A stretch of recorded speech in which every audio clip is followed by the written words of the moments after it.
Well, hello everyone. It is Friday, the 30th of June, 2023. I am Delbridge, Benchmark Realty, Murfreesboro, Tennessee. This is your status chat, and it's going to be a long one. Buckle up. Now, before I jump into this next segment, I want to ask you a quick question. How are you in your life? Are you afraid of driving a car?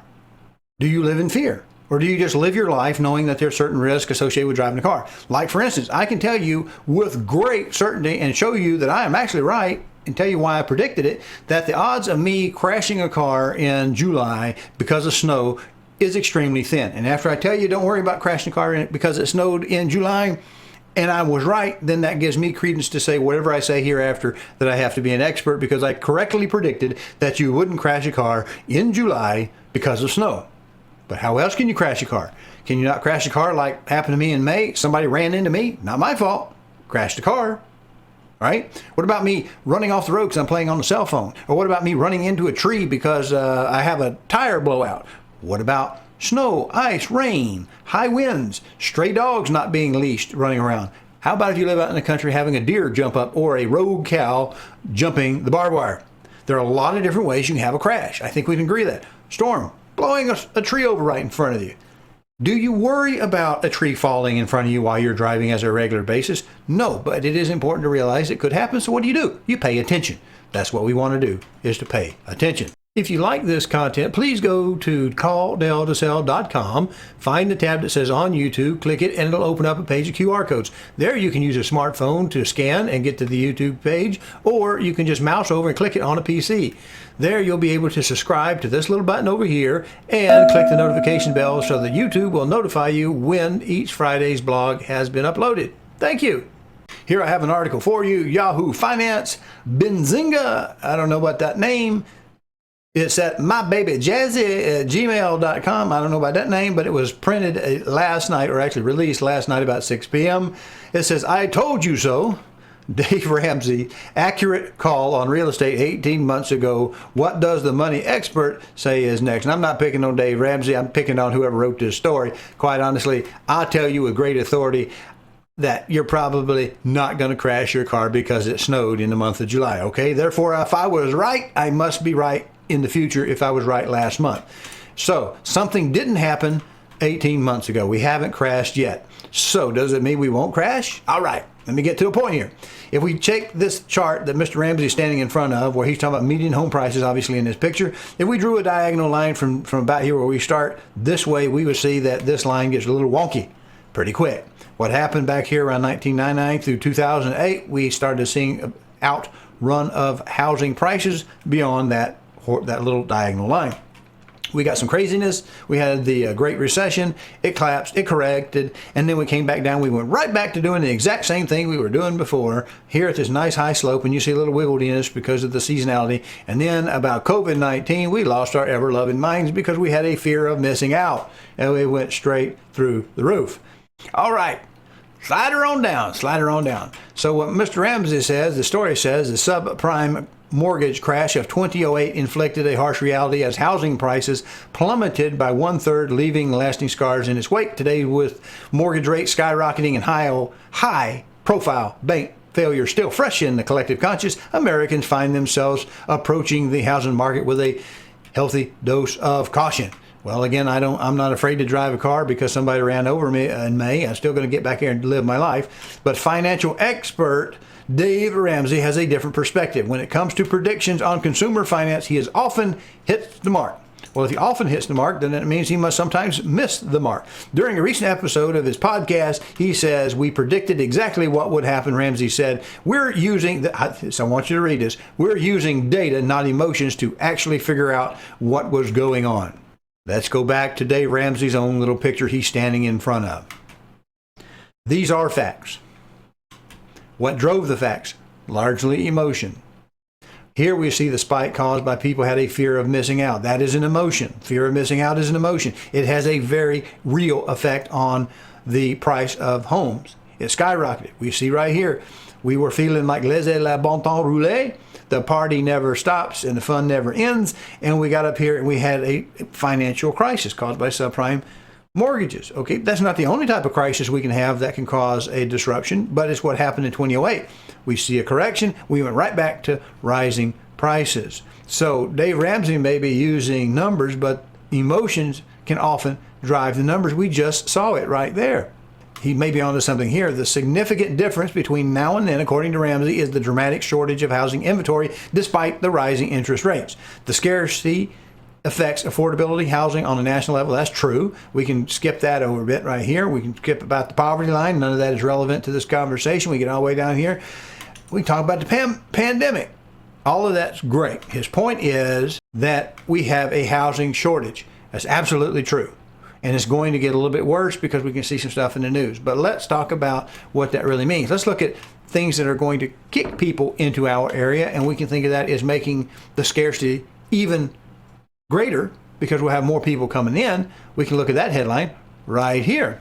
This is Restoring America, Washington Examiner, California proposed shoplifting law would be a disaster. John Miltmore, June 12th this year, about 10 o'clock in the morning. Washington Examiner. I'll give you these links in the description. And we have Walgreens before us. We're going to slide down here. Thomas Baltimore Jr., Chairman and CEO of the Park Hotels and Resorts, announced earlier this month that his company would stop paying $725 million loan on two of San Francisco's largest hotels, Hilton San Francisco Union Square and Park 55. Now, do we not just remember that we had some banking issues and we have stuff like that? Do we not have Silicon Valley Bank in California crack up and have issues, right? We've seen, I think, 3 bank failures, all right? But it's not going to snow today, so we don't have to worry about the subprime mortgages hitting us. So we're having prices go here. So what is driving some of this? Well, it's just more craziness. I can't believe that we double down. It's going to talk about here somewhere in this. Here we are. Fuller was referring to what he called an epidemic of shoplifting, which he traced to changes in the California law that reclassified thefts as misdemeanors if the stolen goods total less than $1,000. Basically, that's $950. Videos on social media show people walking into stores, loading up with goods, and walking out. Shoplifting is out of control because of crazy California politics. If you make something that should be illegal legal, by basically making it unenforceable, you're going to have a problem, and California is suffering. And as a result, businesses are closing. They're leaving California. We saw that little picture of Walgreens. Read this. The culture has caused companies such as Walgreens, which shuttered 22 stores in San Francisco alone over a period of 5 years, to cease doing business in many of these locations. What is that going to do to the quality of living in these areas if everybody moves out? If Target moves out, if Walmart moves out, if the drugstores move out, if people are not willing to do business because the government in the environment where they're at says you can't stop people from stealing your stuff. It's crazy. This is even more crazy right here.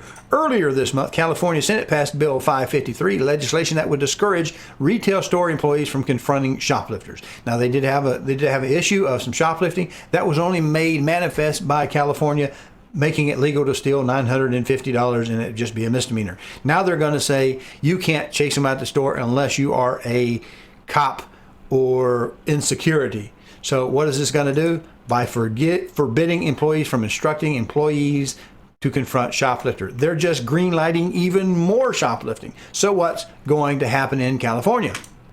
I think we're going to see more Californians coming to Tennessee to get away from the crazy. Just like we've been migrating them from the blue cities, they're going to keep coming. So we're going to have an increasing shortage of inventory, which is good for the sellers, but we're still going to have an issue that I'm going to look right here.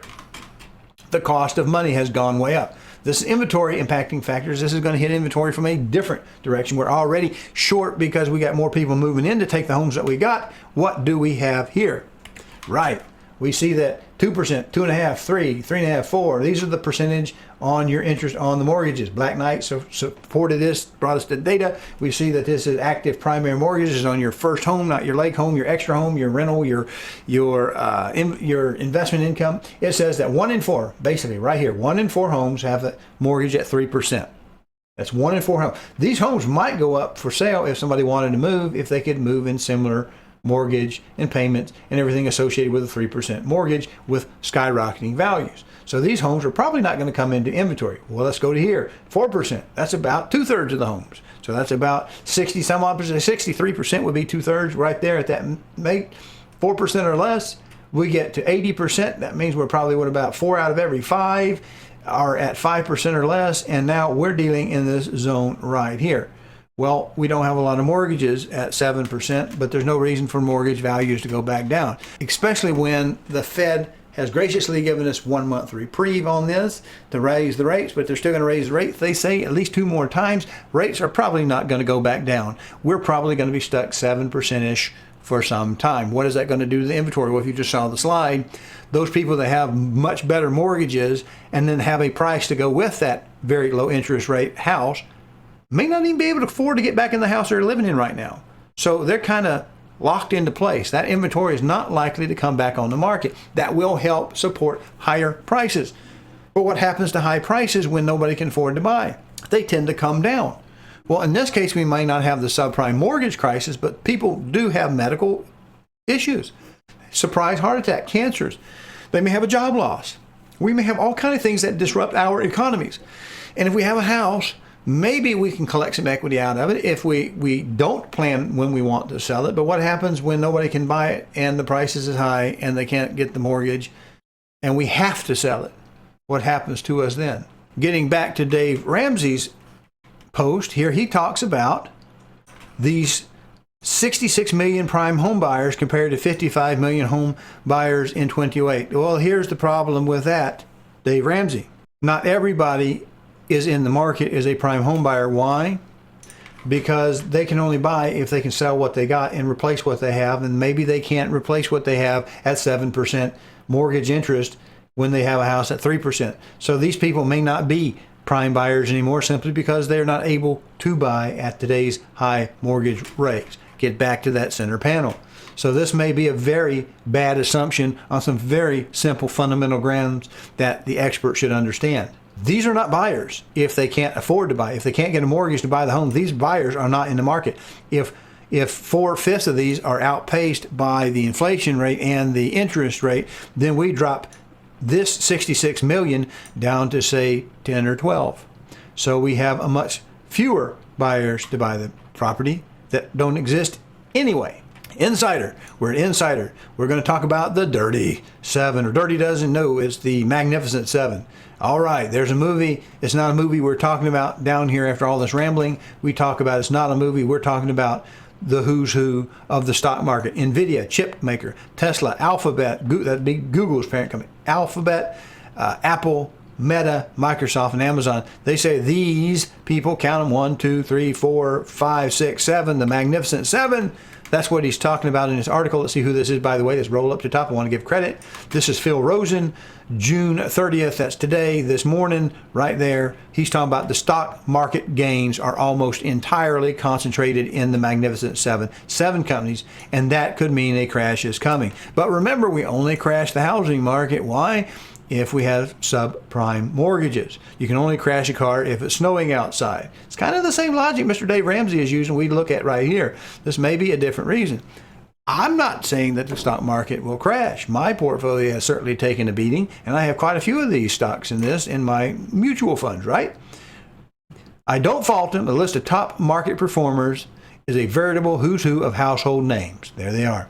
This handful of big tech stocks have accounted for nearly all the market's gains in 2023. So, are you feeling extra spunky today? Do you feel like you're extra happy that nothing could ever happen again that happened before, but not today, because nothing could ever happen again once it's happened once? If an airplane falls on a house near an airport, does that mean that you want to buy the house because it can never have another airplane fall on the house at the airport? Or do you think maybe this is just something we just have to deal with? Do you live in fear about driving your car? I don't. But let's see what we go on to read about here. Apple, Microsoft, and Alphabet, Amazon all have climbed between 35 and 55%, with Apple on the brink of becoming the first ever company with $3 trillion valuation. But what does that tell you about the rest of the nation's economies? What's going to happen to us in Tennessee as we try to keep up with demand, and we have even more Californians and escapees from these places where craziness has happened? We're going to be pushed for tighter inventory, and people are going to get even more locked into place because of the interest rates that are going up, because the Fed has to raise the rates to combat inflation that comes from the government spending the money in the first flipping place. Where is our escape route? It's going to be a tough market. You need to understand that. You need to work with somebody who has a little bit of these outside the box ideas and can bring you these possibilities, because while you should never be afraid to jump in the car to go to the grocery store because you need to feed the family, or to go to work because you need the income, you do have to realize that you have to keep your tires inflated to the proper temperature and pressure given the environment you're driving in. You have to pay attention to your vehicle. Hello, I'm Delbridge of Benchmark Realty, Murfreesboro, Tennessee. If you are currently unrepresented and would like to know how to compare up to 3 properties side by side and room by room, then go over to my new YouTube channel, CallDelToSell. That's 1 L and Del, no spaces. Watch the demo on Real Scout, and then call me and we'll set up your exclusive ad-free account today. So what's the point of all that? Well, is it to say that Dave Ramsey's analysis could be wrong? Well, I don't know. I just tell you that emotions drive transactions as much as the data. We get data after the emotions have been put into place, and we see that we do have some things going on. We see the stock market is predominantly held up in a couple of big ticket stocks. If they were to tumble, we could have a financial crisis. It wouldn't be because of subprime mortgages. It would actually be because mortgage rates were actually very, very high in comparison to where they were in the price of houses. They get those two out of kilter. When you have a low interest rate, you buy more. Think about a car. If you have a car, you might buy that next trim grade up if the interest is low, because you're just looking at the payment. Nothing different with houses. People have bought high-priced houses because they could afford to do so with low interest rates. Now, they couldn't replace what they have with today's high mortgage rates. So that's going to affect your inventory. We have Californians leaving the craziness, coming here to find a better place to live, and that's where we're at. So let us look here at this. Here are your numbers. Last week, ending 6/23/23, we had 17,238 in the opportunities that went up. We had 43.96 in the under contract still showing they went up, and we see that we had the ratio between the two of them went up to 26%. Today, we have 17,552 in the opportunities. It goes up a little bit over the previous period. 43.15 in the under contract still showing, that went down just a tad, and 25% is the ratio between those two numbers. It dropped a little bit. So that is 6/30/23.